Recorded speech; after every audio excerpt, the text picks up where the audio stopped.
This is Rule 3, General Definitions. We're going to read the inland side. It's on page 7.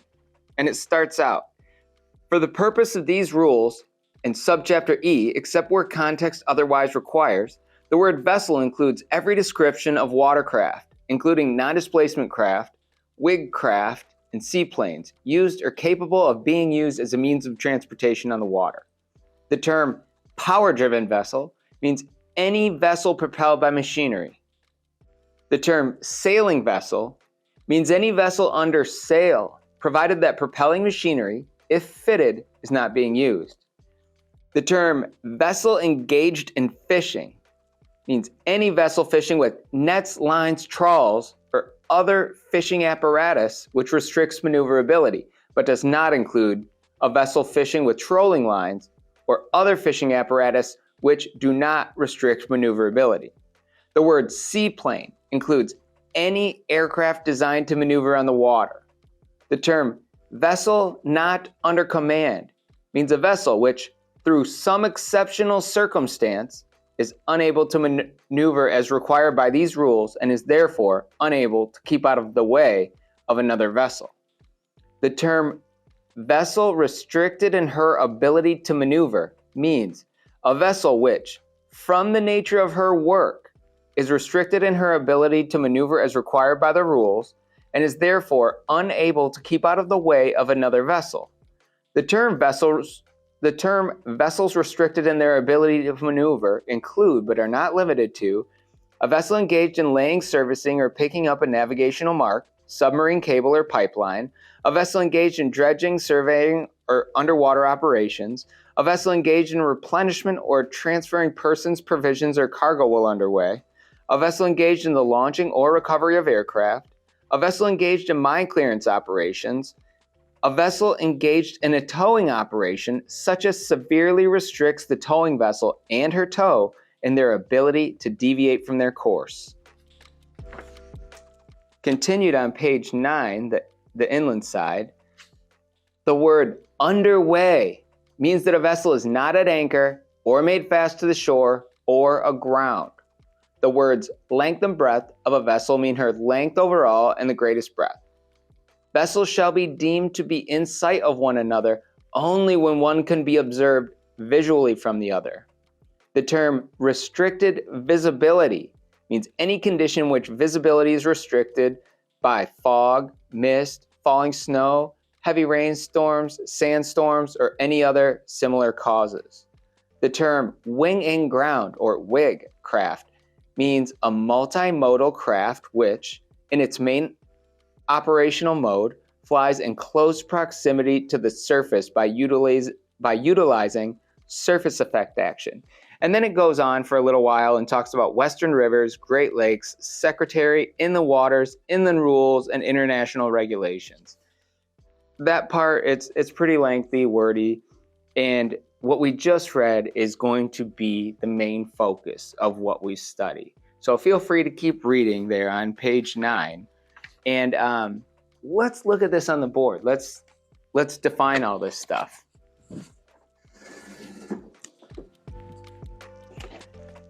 So here we are. We have a mnemonic rhyme which helps us with Rule 3. And so we're gonna build this Rule 3 and we're gonna put the definitions on there. And then as we keep going through part B and C and D, we're gonna add to this basic structure and get all of our points on here. So we say overnight rooms for sale plus supper. Say overnight rooms for sale plus supper. This O, there's in Rule 13, it says, notwithstanding anything in Rules 4 through 18, an overtaken vessel is not to be impeded. If you're going to overtake somebody, you're not allowed to impede them at all. So this O is overtake N. The overtaken vessel is not to be impeded. The overtaking vessel is not to impede. So there's a big difference. You got to watch this ending. And now here we go into the definitions. N, this stands for not under command through some exceptional circumstance. So not under command we say it's from exceptional circumstance. The R, restricted in her ability to maneuver. Restricted ability to maneuver, call them a ram vessel. And why? It's due to the nature of her work. So due to the nature of her work, she is restricted in her ability to maneuver. It can no longer maneuver as required by the rules.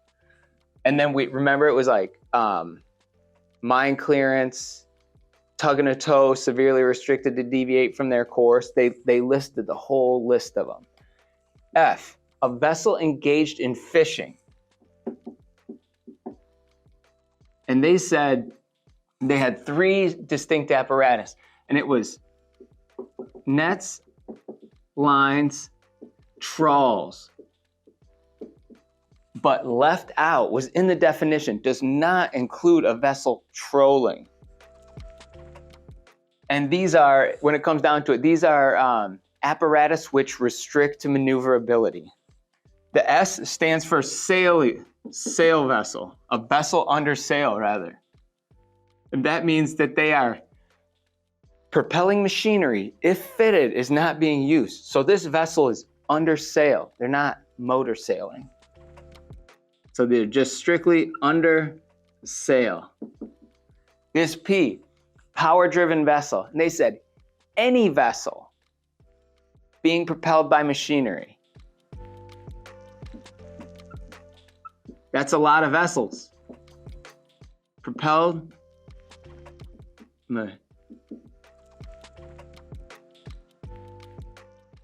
by machinery. So any vessel being propelled by machinery.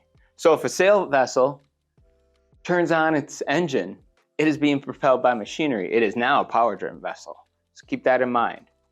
And there's kind of tricky questions in there, like if a self-propelled dredge is on its way to the dredging spot, but it's not really dredging, it's just on its way there, it's traveling, it's a vessel being propelled by machinery.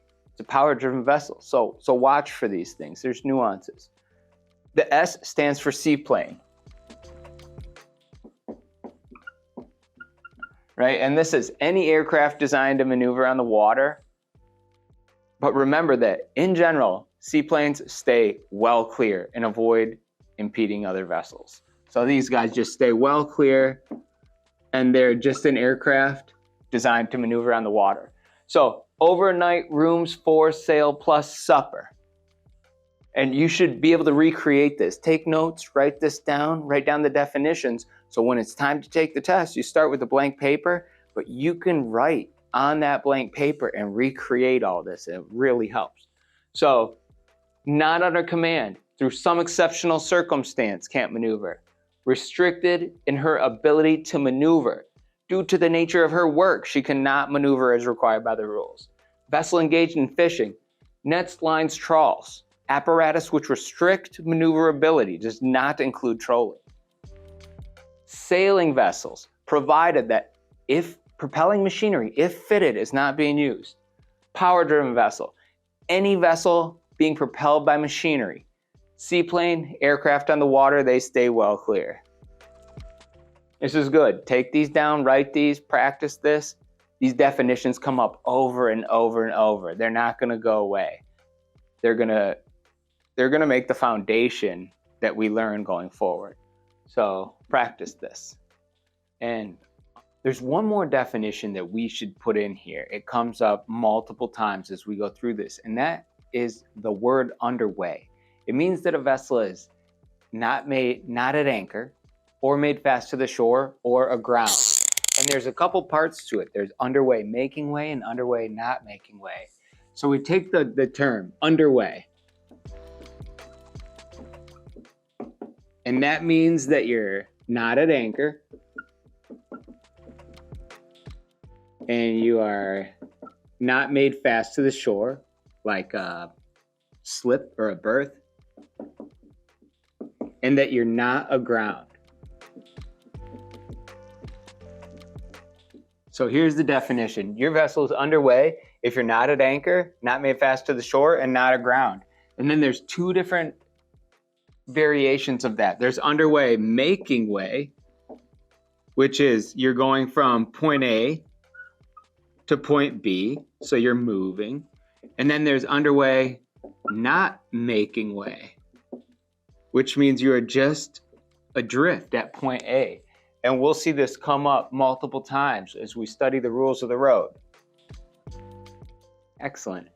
On to rule 4 and 5.